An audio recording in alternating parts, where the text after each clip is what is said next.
గురువు గురువు అనే విషయం మీద మనం అనేక సార్లు చెప్పుకున్నాం. కానీ ఇప్పుడు మళ్ళీ చెప్పుకుంటున్నాం. ఏమిటి అంటే, నిన్న ఒక వ్యక్తి వచ్చాడు నా దగ్గరికి. స్వామి, మిమ్మల్ని దర్శనం చేసుకుని వెడదామని వచ్చాను అన్నాడు. సరే, చాలా బాగుంది. ఏమయ్యా, నువ్వేమైనా మంత్రాలు తీసుకున్నావా, ఏంటి పరిస్థితి అన్నాను. నేను శ్రీ విద్యలో కొన్ని మంత్రాలు తీసుకున్నాను సార్.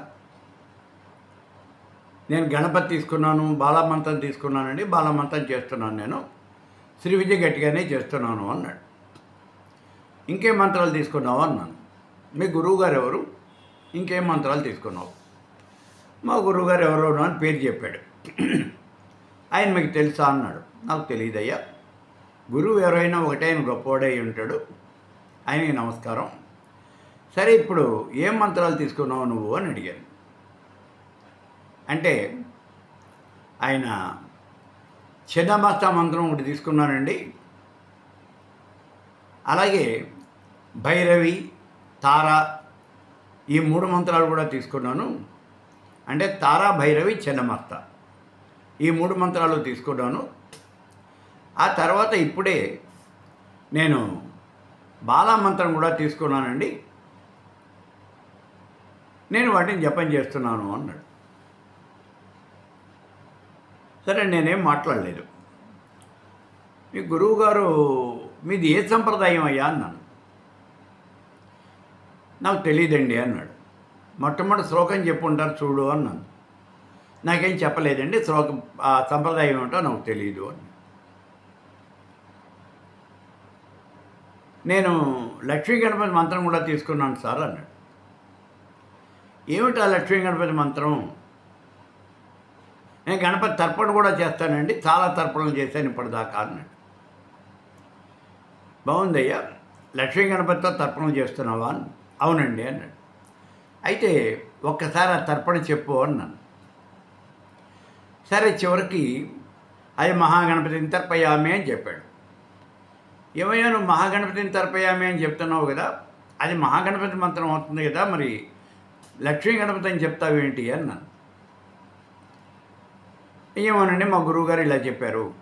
ఓకే, మీ గురువుగారు ఆయన పెద్దవాడు, గొప్పవాడు, నేనేం కాదనలేదు. నువ్వు పొరపాటున ఏమన్నా వినుంటావేమో చూడు ఒకసారి.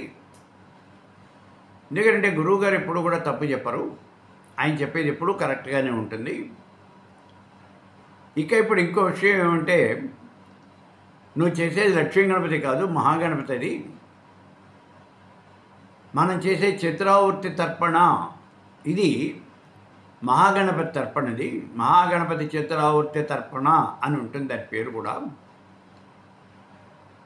బయట నీకు చాలా పుస్తకాలు దొరుకుతాయి వాటి మీద, నువ్వు ఒకసారి చూసుకో. నా పుస్తకం కూడా ఉంది దాని మీద, నువ్వు చూడు. మాధవ శాస్త్రి గారి పుస్తకం ఉంది, అలాగే సాధన గంధ మండలి వాళ్ళు వేసిన పుస్తకం ఉంది, నా పుస్తకం ఉంది. వీరి పుస్తకాలు, అవునండి మీ పుస్తకాలు నేను చాలా చూశాను. సరేనయ్యా, పుస్తకాల్లో చూడు ఒక్కసారి తర్పణ ఎలా ఉందో. అది లక్ష్మీ గణపతిని తర్పయామి అని ఉండదు కదా, మహాగణపతిని తర్పయామి అని ఉంటుంది. లక్ష్మీ గణపతి మంత్రం వేరుగా ఉంటుంది, మహాగణపతి వేరు. మనం ఇక్కడ చేసేది మహాగణపతి తర్పణ. ఈ మాట ఒకసారి గుర్తుపెట్టుకుని గురువుగారి దగ్గరికి వెళ్ళి అడుగు. ఎందుకంటే గురువుగారు కరెక్ట్గా చెప్పుంటారు, నువ్వే పొరపాటు వినుంటావు, కరెక్ట్గా అడుగు అన్నాను. సరే, అయిపోయిన తర్వాత మంత్రాలు ఏం చెప్పుకున్నావు అనే దాని మీద మాట్లాడుతూ నేను చిన్నమస్త, తార, భైరవి ఈ మంత్రాలు చెప్పుకున్నానండి. ఈ తర్వాత ఇప్పుడు బాలామంత్రం కూడా చెప్పుకున్నాను, ఇది చేస్తున్నాను. శ్రీ విద్యా మంత్రాలు చేస్తున్నాను నేను. నాకు ఒక క్షణం ఏం మాట్లాడాలో తెలియలేదు. ఎందుకని అంటే, నేను మళ్ళీ మళ్ళీ మళ్ళీ కూడా చెప్తూ ఉన్నాను, శ్రీ విద్యలో ఉన్నటువంటి 3 మంత్రాలు, ముఖ్యమైన మంత్రాలు. ఒకటి బాలామంత్రం, రెండోది పంచదశి, మూడోది షోడశి, మహాషోడశి. షోడశి అంటే మహాషోడశి, అంతేగాని 16 అక్షరాలు ఉన్నటువంటి షోడశి కాదు. మహాషోడశి. ఈ మూడే మంత్రాలు. ఈ 3 మంత్రాలకి కూడా మూలం ఏమిటి అంటే ఐం క్లీం సౌహ్. ఈ 3 బీజాక్షరాలు. అసలు శ్రీ విద్యలో ఉన్న మొత్తం బీజాక్షరాలు ఏమిటి అంటే ఈ 3. ఈ 3 బీజాక్షరముల మీదే ఆ శ్రీ విద్య అనేది పూర్తిగా తిరుగుతూ ఉంటుంది. బాలామంత్రంలోకి వచ్చేప్పటికి ఇవే అక్షరాలు. పంచదశలోకి వచ్చేప్పటికి వాగ్భవ కూటమి, కామరాజ కూటమి, శక్తి కూటమి అని 3 కూటాలుగా ఇవే చెప్పబడతాయి. మహాషోడశలోకి వచ్చేటప్పటికి ఇదే పంచదశి మహామంత్రానికి ముందు వెనక శక్తి ప్రణవాలు కలిపి ఉంటాయి. కాబట్టి ఈ 3 అక్షరాలే వాగ్భవ కూటమి, కామరాజ కూటమి, శక్తి కూటమి. అవే బాలామంత్రంలోకి వచ్చేప్పటికి వాగ్భవ బీజము, కామరాజ బీజము, శక్తి బీజము అంటారు. ఇవే శ్రీ విద్య అంటే. ఇంకొక విషయం ఏమిటి అంటే శ్రీ విద్య అనేది పూర్తిగా మోక్ష విద్య. ఈ మాటను గుర్తుపెట్టుకోవాలి మనం. శ్రీ విద్య అనేది జ్ఞాన విద్య, మోక్ష విద్య. అనేక సార్లు చెప్పాను నేను. ఆత్మవిద్య, మహావిద్య, శ్రీ విద్య, కామసేవిత అంటుంది లలితా శాస్త్రం. కాబట్టి శ్రీ విద్య అనేది మోక్ష విద్య. శ్రీ విద్యలో ఉన్న మంత్రాలు ఇవి. మహాషోడశి ఇది పూర్తిగా జ్ఞానప్రదమైనటువంటి మంత్రం, మోక్షదాయకమైనటువంటి మంత్రం. మిగిలినటువంటివన్నీ అలా కాదా? మిగిలినటువంటివన్నీ అలా కాదు. మీరు చెప్పినటువంటి ఈ చిన్నమస్త కానీ, భైరవి కానీ, తారా కానీ ఇవన్నీ కూడా దశమహావిద్యలు. అంటే ఇక్కడ గురువుగారు నీకు ఏమీ చెప్పకుండానే దశమహావిద్యలు చెప్పేశారు.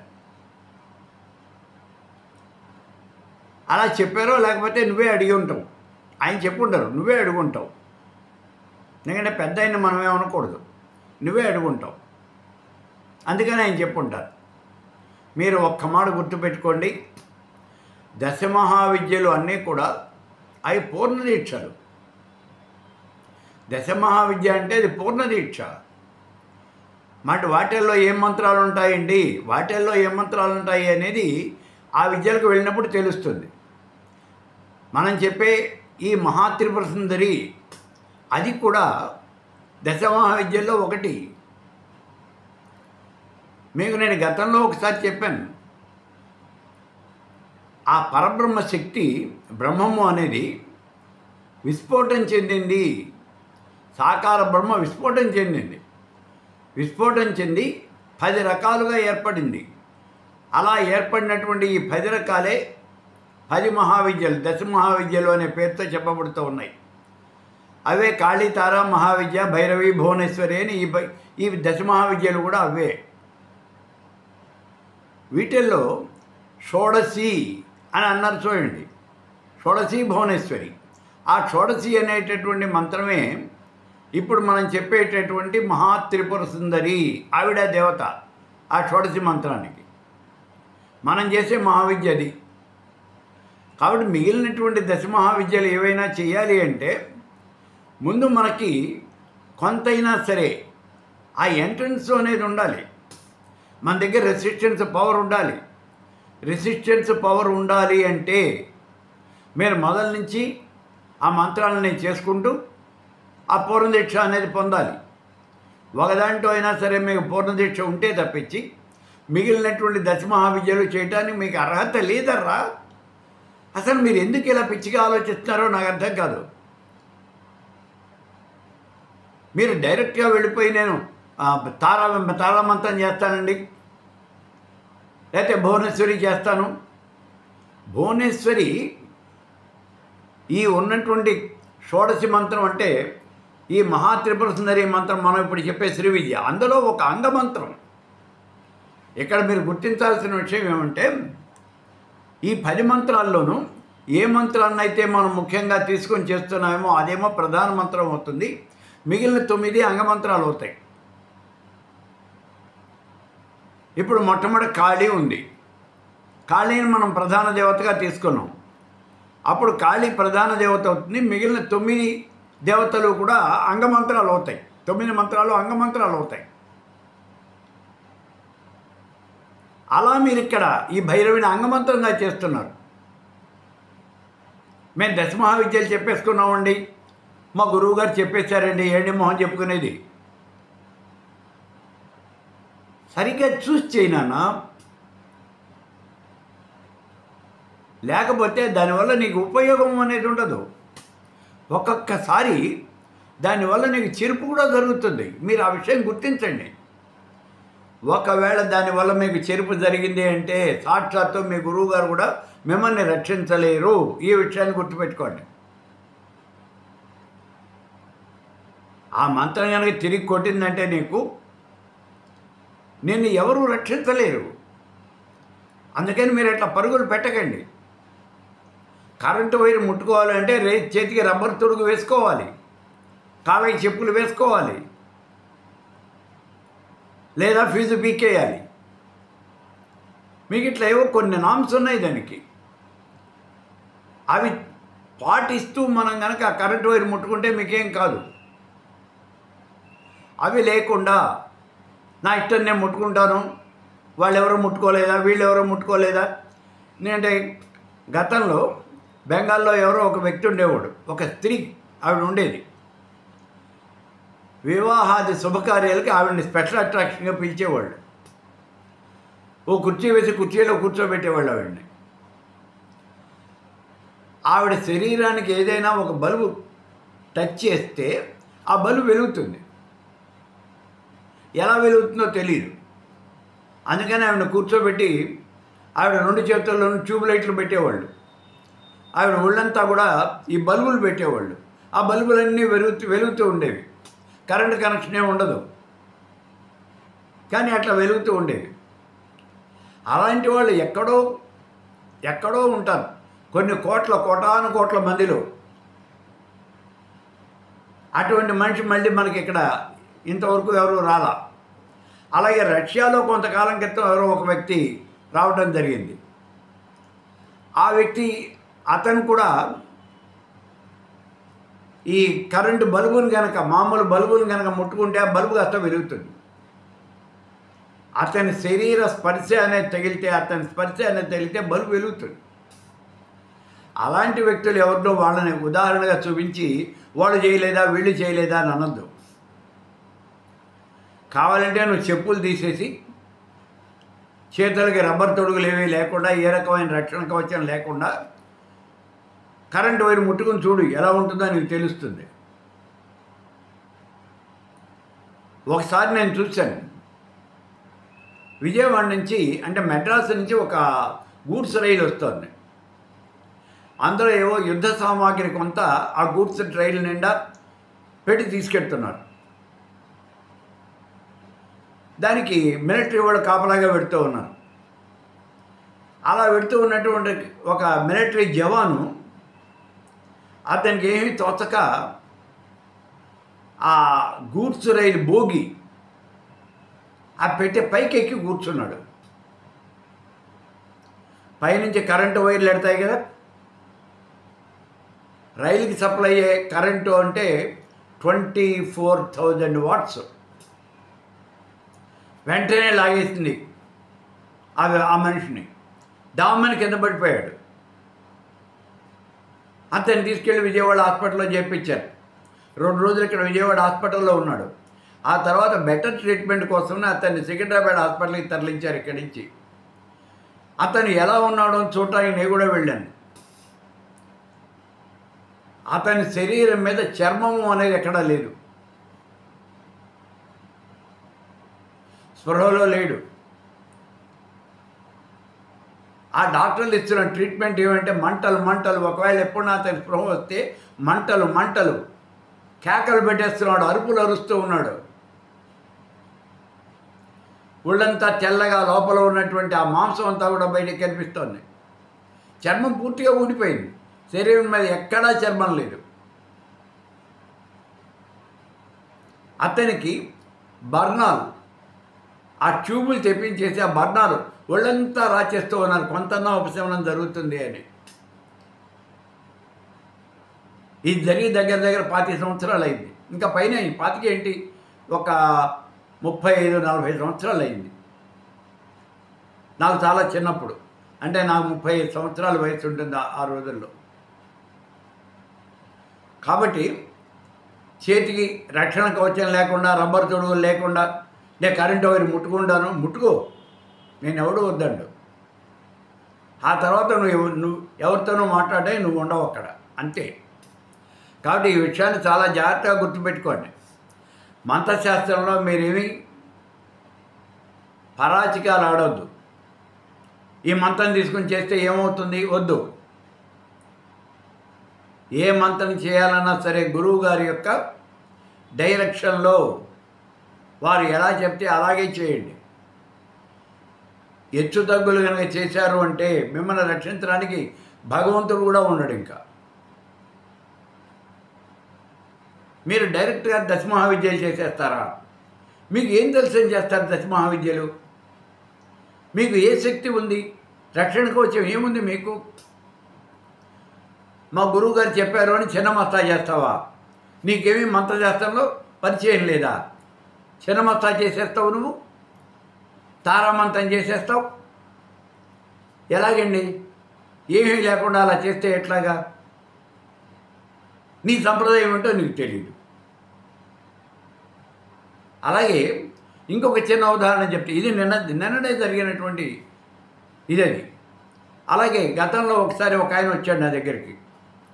గురువుగారు, నేను గణపతి తర్పణ చేయాలి అనుకుంటున్నాను, ఆ తర్పణ విధానం ఏమిటో చెప్పండి అన్నాడు. గణపతి మంత్రం చెప్పుకున్నావా అన్నాను. చెప్పుకున్నాను అన్నాడు.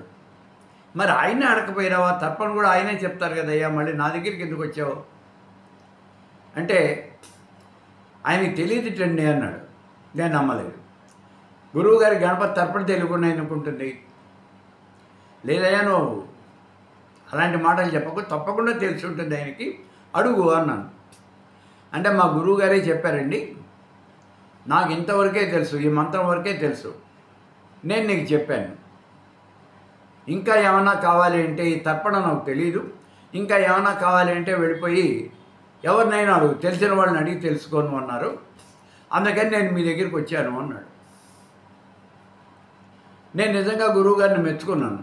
కానీ ఒక రకంగా నాకు కోపం కూడా వచ్చింది. మెచ్చుకోవటం ఎందుకు అంటే, తనకి తెలియనటువంటి విషయం తెలియదు అని చెప్పేశాడు మహానుభావుడు. నమస్కారం. కోపం వచ్చింది ఎందుకు అంటే, నీకు మంత్రాన్ని గురించి పూర్తిగా తెలియకుండా, ఆ మంత్ర ప్రయోగం ఉపసంహారం మీకు తెలియకుండా, నువ్వు అసలు ఆ మంత్రాన్ని ఇంకోటికి ఎలా చెప్పావు? నువ్వు ఎలా జపం చేయాలో నీకు తెలియదా? తర్పణ అంటే ఏంటో నీకు తెలియదా? నువ్వు ఎవరికో గణపతి మంత్రం చెప్పేస్తావా? నీకు తెలియని దాని గురించి ఎలా చెప్తావు నువ్వు? దీని మీద నాకు కోపం కూడా వచ్చింది. కాబట్టి ఇక్కడ ఇప్పుడు నిన్న వచ్చిన సంగతిలో చూడండి, సంప్రదాయం అంటే తెలియదు. గురుతులు ఏం చెప్పారా చెప్పానండి అన్నాడు. గురుతులు ఏం చెప్పారు? మరి ఏ సంప్రదాయంలో ఇది ఇలా చెప్తారు ఏమో తెలియదు. మరి ఏ సంప్రదాయంలో చెప్పారో తెలియదు. కాబట్టి ఇటువంటి విషయాలు మీరు జాగ్రత్తగా చూడండి. గురువుగారి దగ్గర మంత్రం చెప్పుకోవాలి అని వెళ్ళినప్పుడు పూర్తిగా నిష్ణాతుడైనటువంటి గురువు దగ్గరికే వెళ్ళండి. బోల్డ్ మంది ఉన్నారు, మా దగ్గర ఎవరు లేరండి అని చెప్తారు. ప్రతి ఊళ్ళోనూ ఉన్నారు, ప్రతి ఊళ్ళోనూ శ్రీ విద్యాపరులు బోల్డ్ మంది ఉన్నారు. వాళ్ళందరూ కూడా నిష్ణాతులైనటువంటి వాళ్ళు, బయట కనపడరు వాళ్ళు. మీరు వెతుక్కోవాలి.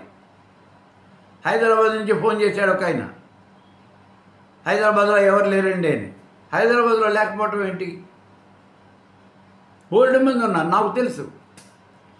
నేను హైదరాబాద్లో ఒకసారి ఉపన్యాసం చెప్పాను వాళ్ళకి. అప్పుడు నాకు కేవలం పూర్ణ దీక్షాపరులు చాలామంది వచ్చారు. శ్రీ విద్య మీద ఉపన్యాసం చెప్పాను నేను. 12 గంటల ఉపన్యాసం చెప్పాను శ్రీ విద్య మీద. అప్పుడు బోల్డ్ మంది వచ్చారు. కాబట్టి లేకపోవటం లేదు, మీరు వెతుక్కోవాలి. జాగ్రత్తగా వెతుక్కోండి. నిష్ణాతుడైనటువంటి గురువు గారి దగ్గర మాత్రమే మంత్రం చెప్పుకోండి. అంతేగాని సగం తెలిసి సగం తెలియనటువంటి గురువు దగ్గర మీరు మంత్రం చెప్పుకోవద్దు. మన వాళ్ళు ఏదో చెప్తూ ఉంటారు చూడండి. వాడు మెడికల్ స్టూడెంట్ చెప్పాట, ఆపరేషన్ అంటే వచ్చి కోసేసాడు. ఏమయ్యా మళ్ళీ కుట్లు వేయాలి కదా, ఆపరేషన్ అయిపోయింది కుట్లు వేయాలి కదా అంటే, ఈ సంవత్సరం మాకు కోయటం వరకే చెప్పారండి, కుట్లు వేయటం నెక్స్ట్ ఇయర్ చెప్తారు, అప్పుడు వచ్చి నేను కుట్లు వేస్తాను అన్నట్టు. అలా ఉంటుంది. అలాంటి వాళ్ళ దగ్గర మీరు మంత్రం చెప్పుకోవద్దు. ముందు మీరు మంత్రం చెప్పుకోబోయేప్పుడు గురువు గారు నిష్ణాతుడా కాదా చూడండి. సంప్రదాయాన్ని గురించి ఆలోచించకండి. అలా ఏ సంప్రదాయం అయినా ఒకటే, అన్ని సంప్రదాయాలు ఒకటే. ఈ మాట గుర్తుపెట్టుకోండి. ఏమి లేదు, నేను మా ఇంటికి వచ్చినప్పుడు చెప్పులు వాకిట్లో వదులుతాను, మీరు మీ ఇంట్లో చెప్పులు ఒక స్టాండ్లో పెడతారు. అది మీ సంప్రదాయం, ఇది మా సంప్రదాయం అంతే. నేను ఈ సంప్రదాయాల గురించి శ్రీ విద్యా మంత్ర సాధన అనే పుస్తకంలో రాయను కూడా రాశాను నేను. సంప్రదాయాలని ఇలాంటివే కాబట్టి వాటిని గురించి ఏమి పెద్దగా ఆలోచించద్దు. ఏదైనా ఒకటే, గురువు గారు నిష్ణాతుడా కాదా ఆ ఒక్క విషయం తెలుసుకోండి. మంత్రశాస్త్రం కేవలం మంత్రం చేయటం కాదు, మంత్రం కోట్లు చేయొచ్చు. ఆ మంత్రాన్ని గురించి కూడా తెలిసి ఉండాలి ఆయనకి. అటువంటి వాడిని మాత్రమే పట్టుకోండి. మంత్రాన్ని గురించి నీకు వచ్చిన అనుమానాలన్నీ సాల్వ్ చేయగలిగినటువంటి వాడు, అటువంటి వ్యక్తిని మాత్రమే పట్టుకోండి.